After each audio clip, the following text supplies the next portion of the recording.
আমার অনেক সম্মানহানি হয়েছে। আমি একটা কথা বলতে চাই আজকে, যিনি আমার নামে এই কাজটা করেছে আমাকে হ্যারাস করার জন্য, তিনি একজন নারী।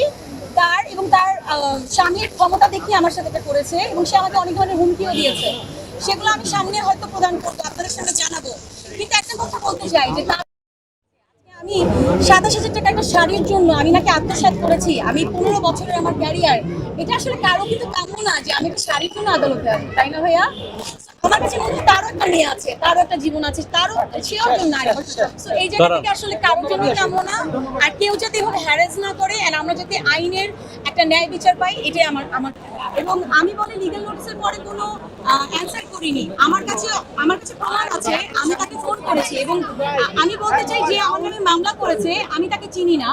আমাকে সে হ্যারাস করার জন্য আমাকে ডিরেক্টলি নেগেটিভ মার্কেটিং করেছে এবং আমাকে যে লিগ্যাল নোটিস পাঠিয়েছে, আমি লিগ্যাল নোটিসটা আগে পাইনি, আমি আগে সোশ্যাল মিডিয়াতে দেখতে পেরেছি।